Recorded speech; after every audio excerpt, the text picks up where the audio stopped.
Love, Money, Fame featuring DJ Khaled. Live in concert. Sa dami ng napanood ko ng choreography nito, sa isip ko, alam ko nagsayaw ito. Ganun pa rin. Ibang concert na to, pero ang laki talaga ng stage I niya. know.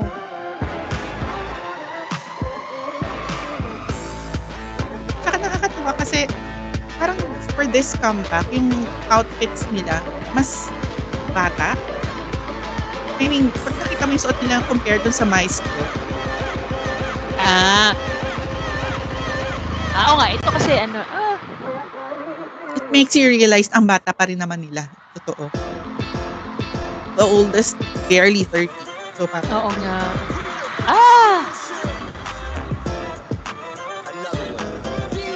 Another one.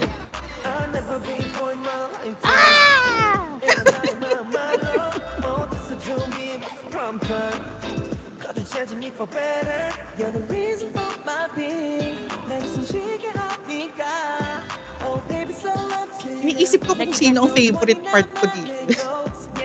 Oh. Si Wonu yan. What is that? Mansa ba yun? O mahaba lang yung shirt?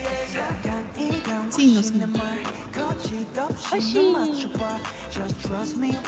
Nagigets ko yung observation mo na this is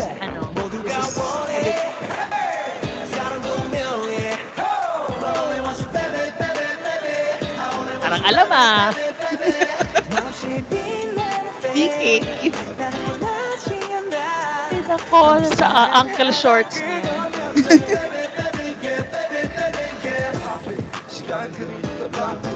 Going get dinner, she done and made topic. I can't solve it, problem cooking a dog tea time together. Tea on the night, ice cream.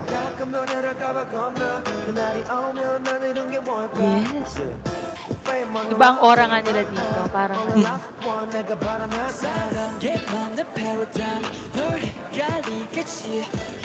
Sayang lang kasi kulang sila ng dalawa. kulang nga, oo. Iba yung look ni Oo, iba. Magupit ba siya? Tsaka ibang flavor.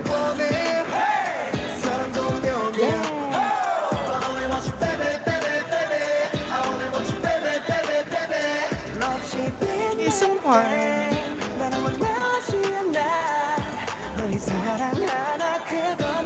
Ang aura ni Song Kwan Kun ba sa mula?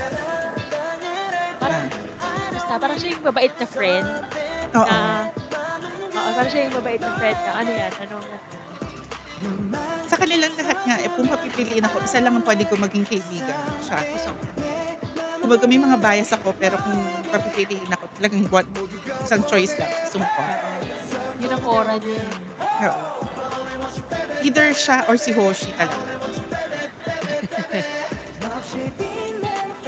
Hindi ko kaya energy ni DK. Sino yung Yung alin? Wala, tinanggal na yung hood. Si Wonu. Hindi kaya yung ankle shorts niya. Another. Alam mo, dami nga nagsasabi, parang, so anong ambag niya? Yun nga. Sa sulat ba? Sa may ambag ba siya? Meron ang reactor na nagsabi na parang, okay, DJ Khaled, ganyan. Tapos sabi niya, let me guess, in the first 20 seconds, he's going to say, DJ Khaled, another one.